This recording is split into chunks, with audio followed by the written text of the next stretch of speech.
Okay, so today we're diving into some pretty intense stuff. Yeah. The Israel-Hamas ceasefire. Right. You've sent us a whole bunch of sources. AP News, we got Reddit. Yeah. Even Trump chiming in. Of course he is. But the big question is, is this actually a step toward peace? Or is this just Or just a pause? Yeah, just hitting the pause button on something that's just never going to end? Yeah, I think it's a pivotal moment. Okay.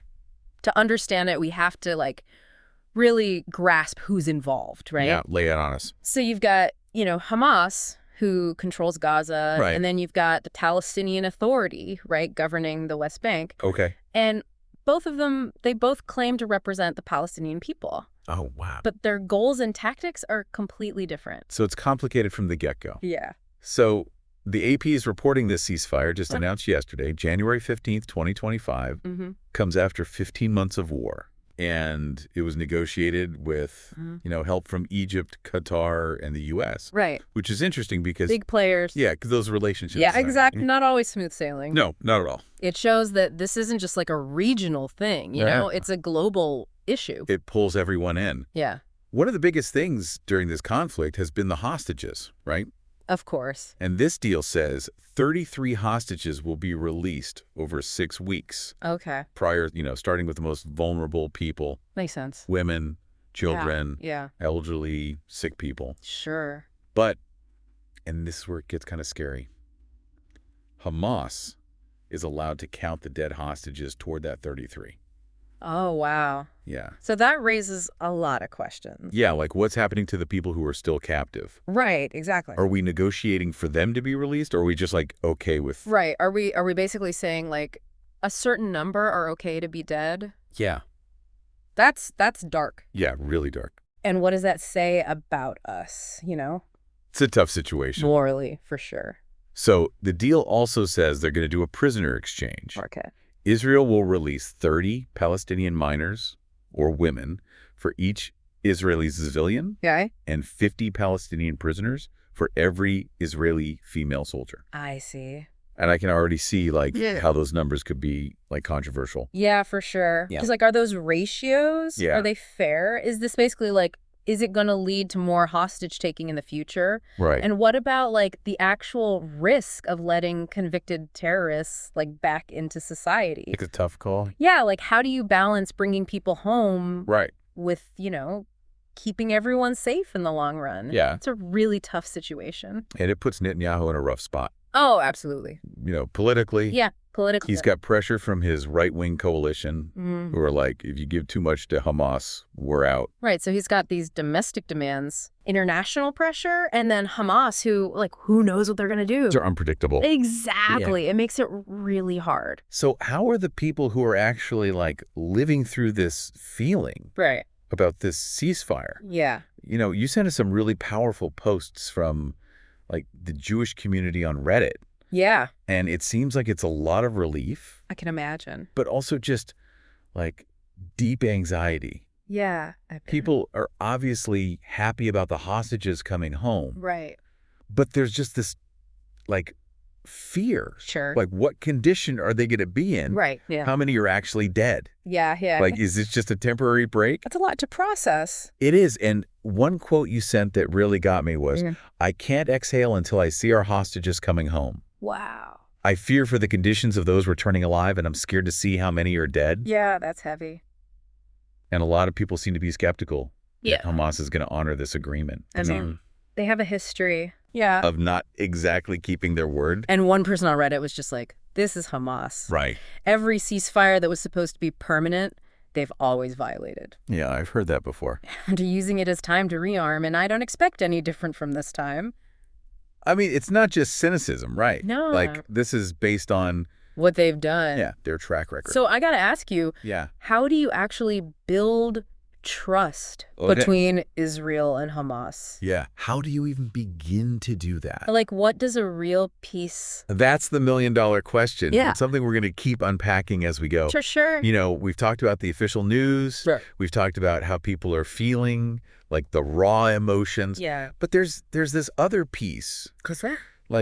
The moral and ethical stuff that's weighing on, especially the Jewish community. Yeah, and it seems like a big one is the release of all these convicted terrorists. Like one person said, it incentivizes Hamas and similar jihadi terrorist organizations to keep attempting more October 7th-like attacks and hostage takes in the future. Yeah, it's a real concern, you know? Yeah. How do you get your people back without, making things even worse in the future?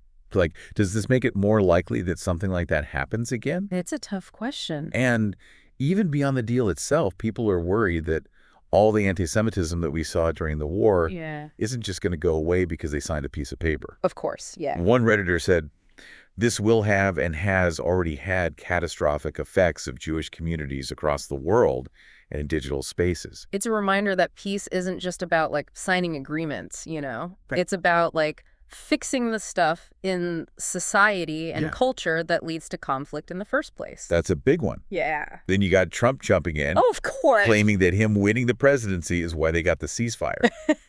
Yeah. And now some people are saying that Netanyahu stalled the deal on purpose to, hurt Biden and help Trump in the election. I mean, given their history, I could see it. It's not out of the realm of possibility. No, not at all. But the thing is, Trump always takes credit for everything. Right, whether he deserves it or not. So is there any truth to this? It's hard to say. I mean, it's totally a Trump move to, try and grab the spotlight. For sure. But there is this interesting detail. Okay, what is it? Trump's Middle East envoy actually did join the talks, right at the end. So maybe there's a tiny bit of truth there? Maybe. But it's probably more about politics than anything else. Probably, yeah. I feel like with political stuff, especially in a situation like this, there's always this, spin. Absolutely. You can't take anything at face value. Let's go dig deep. Exactly. You got to look at their motivation. Their agenda. Yeah, and the bigger picture. We've covered a lot the details of the ceasefire. We have. The emotions, the politics, the potential problems. Right. But there's still so much to unpack. Yeah, definitely. And we'll get into all of that right after the break. We got to be honest. The history of ceasefires in this region, it's not great. It's a lot of broken promises. Yeah, exactly. And renewed violence. Yeah. And this time, I think that fear is even stronger because people are worried Hamas is going to use this time to, rearm and get ready for the next fight. Yeah, especially in the Jewish community. They've seen this happen over and over again. Right. And for a lot of them, the ceasefire isn't about peace. It's just Hamas catching their breath. And it's not just a feeling. There are practical concerns. What do you mean? Well, think about the humanitarian aid that's going to be flowing in. It's definitely needed. Absolutely. It's desperately needed. But there's a chance some of that aid could be diverted to Hamas. To help them rearm. Exactly. It's like this constant challenge in conflict zones. How do you get the aid to the people who need it without it ending up in the wrong hands? And we can't forget that Hamas is still considered a terrorist organization by a lot of countries. Right, including the U.S. and Israel. So let's talk about this prisoner exchange. Yeah. Releasing hundreds of convicted terrorists. It's a big deal. It feels like a huge risk for Israel. Yeah, it's a calculated risk, for sure, and it's causing a lot of anxiety. Understandably. There's always the chance that some of these people are going to go back to violence. Right. Or use what they know to train new recruits. Yeah. It's this really tough balance, between getting your people back and keeping everyone safe in the future. It's like they're walking on eggshells. Yeah, every step could have unintended consequences. So how does this ceasefire affect Israel's overall security strategy going forward? That's the question, isn't it? Yeah. Are they going to be more aggressive now? Right. Try to prevent future attacks. Or is there a chance for them to be more willing to talk and compromise? Yeah, I bet that's being debated right now at the highest levels. Probably. This could change everything about how Israel deals with Hamas. And we can't forget about the people actually living in Gaza. Of course not. They're the ones who've been through it. What does this ceasefire mean for them? I imagine it's a lot of mixed emotions. In what way? Well, on the one hand, they can finally start to rebuild their lives, their homes. Exactly. Everything that's been destroyed. Yeah. But on the other hand, what does the future hold? Right. Hamas is still in control. Right. Nothing's really changed in that sense. It feels like they're just waiting. Yeah, like a break from the violence, but not a real solution. Solve the problems. Yeah, all the political and economic stuff that's been going on in Gaza for years. So the big question is, does this ceasefire have a chance of leading to actual lasting peace? Right. Or is this just kicking the can down the road? It feels like a lot of people are feeling pretty pessimistic. Understandably. I mean, this deal doesn't really deal with the root of the problem, does it? No, not really. Palestinian statehood, the status of Jerusalem, the right of return for refugees. All the big stuff. Yeah, all the stuff that's been driving this conflict for decades. It's like putting a Band-Aid on a broken leg. Right. It might look better on the surface. But it's not fixed. Exactly. So if they're not dealing with those issues, what's the point? Is there any hope at all for real peace? That's a question people have been asking for generations. It's easy to get caught up in all the negativity, you know? Right. And see this as just an endless cycle of fighting. It's hard not to. But history has shown us that even really, really tough conflicts can be resolved. Okay, but what would it take to actually break the cycle? It would take a huge shift from both sides. Like what? A willingness to compromise, to see the other side's pain, to imagine a future where they can actually live together. That's a lot to ask. It is. It's a huge challenge, but it's not impossible. Okay, let's bring it back down to earth for a second. Sure, even if we ignore the big picture stuff, there are still some immediate concerns about this ceasefire. Yeah, like how it's actually going to play out. Right, and Hamas taking advantage of it. Oh, absolutely. That whole thing about counting dead hostages toward the release number, It's a red flag for sure. it makes me worried about the people who are still captive. Right, and it shows how little they seem to value human life. It's hard to accept. Yeah, I get that. I mean, I know dealing with a group like Hamas means you have to make compromises, Right. but that part of the deal is just really disturbing. It's unsettling. And even if we're optimistic and say Hamas won't do anything like that, Okay. there's still the worry that they'll use this time to rearm. Yeah, rebuild their tunnels, get ready for the next round. That's what they've done before. That's where the international community has to step up. What can they do? They need to make sure Hamas is actually following the rules. So monitoring and verification. Exactly. But even with the best intentions, building trust is going to be tough. It's a long process. Yeah, and there are going to be setbacks. It's like trying to rebuild something that keeps getting blown up. Right. You always have to be looking over your shoulder. So what else can the international community do? They've already been key in getting this deal done, especially Egypt and Qatar. Right. But it goes beyond that. They'll be involved in the hostage release. The prisoner exchange. Yeah, and making sure the aid gets to the right people. What about the U.S.? They've got a tough job. Yeah, they're Israel's biggest ally. Right. But they also want stability in the whole Middle East. So how do you balance that? That's the question. They need to keep Israel happy, Right. but also find a way to deal with the Palestinian issue. It sounds like a diplomatic nightmare. It is. You have to understand the history, the politics, the social dynamics. It's not just about signing a piece of paper. Exactly. It's about building relationships, talking to each other, finding solutions that get to the root of the problem. Okay, let's talk about Trump for a second. He's saying his win is why we had the ceasefire. Of course he is. Do we believe him? I mean, it's easy to just write it off as Trump being Trump. Right.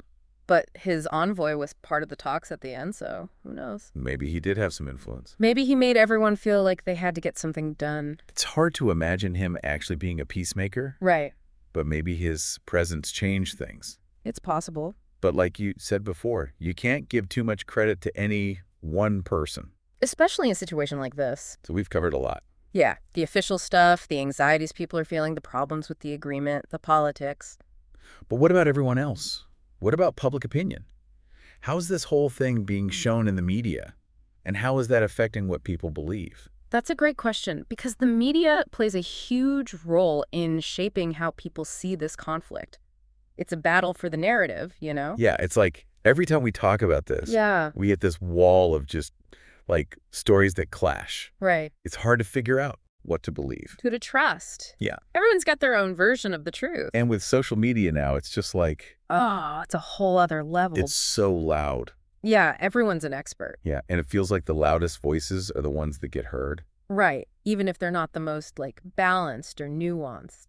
Yeah, it's hard to find like actual good information Yeah. amidst all the noise and the shouting. Yeah, and everyone's just so divided. Absolutely. In the media, it's more fragmented than ever. Right. And this conflict with all its history and emotions, Yeah. it just gets pulled into those divisions. We've seen people accusing both sides of being biased. Of course. Like some outlets are pro-Israel, Right. others are pro-Palestinian. Yeah, and it makes it so hard. It's impossible to know. Yeah, to know what's actually going on. And then you have these echo chambers where people only see Yeah. what they already believe. The stuff that confirms their biases. Right, and then it's impossible to have a real conversation. So how do we break out of that? Like, if I'm trying to learn about this conflict, Yeah. how do I make sure I'm not just getting one side of the story? You got to be critical of everything you read and hear. Okay. Question everything, right? Who's giving you this information? What's their agenda? Are they being balanced, or are they just picking facts that fit their story?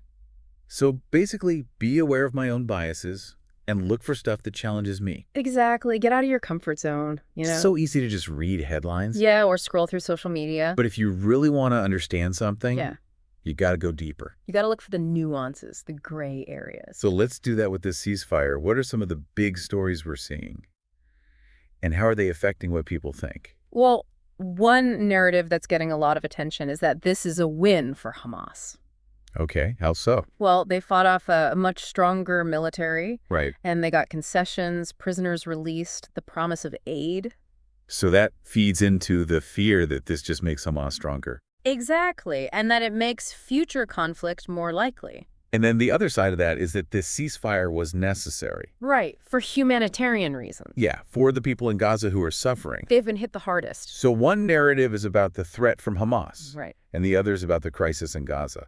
And depending on which one you believe, you're going to have a very different view of this ceasefire. It's like, is this a good thing or a bad thing? And that's the problem with those kinds of simple stories. Yeah. They make a very complicated situation seem black and white. And it's hard to find common ground when that happens. It makes it almost impossible to find a solution that works for everyone. It's like security versus humanitarianism. Yeah, and they're both important. But how do we get past that? How do we see the whole picture? We have to stop thinking in those terms, Us versus them. Exactly. We have to see the humanity on both sides. Both Israelis and Palestinians. Recognize that they both have legitimate concerns. It's not about ignoring the threats or the suffering. It's about seeing that they both exist at the same time. And finding a solution that acknowledges that. Right. It's not about blaming each other. We have to stop seeing each other as enemies. And start seeing each other as human beings. So as we wrap up this deep dive into this ceasefire, Yeah. what are the big things our listeners should be thinking about? Well, first, this ceasefire is a good thing, but it's very fragile. It's a break, not a fix. Right. The fighting has stopped, but the problems are still there. And it could all start up again. Easily. Second, this conflict is way more complicated than any one story can tell. Absolutely. There are real issues on both sides. And we need to understand them. It's not about picking a side. It's about understanding the human cost of this conflict. And remembering that real people are affected by this. Yeah, their lives are on the line. And finally, we have to be aware of how the media shapes what we think. We can't just accept everything we see and hear. We have to be critical. Look for different perspectives. Challenge our own biases. Because finding peace isn't just about politics, It's about changing how we see each other. Seeing the other side not as an enemy, but as a person. Someone with their own hopes and dreams. Exactly. So, as you go about your day, think about this. What if they did reach a real peace agreement? Interesting. What would that look like? What would have to change for it to actually work? What sacrifices would people have to make? What would it take to build those bridges? There's a lot to think about. It is, but it's something we all need to consider if we want to see a future where this conflict is finally behind us. Thanks for breaking it all down for us. It's been a pleasure. Always good to have these conversations.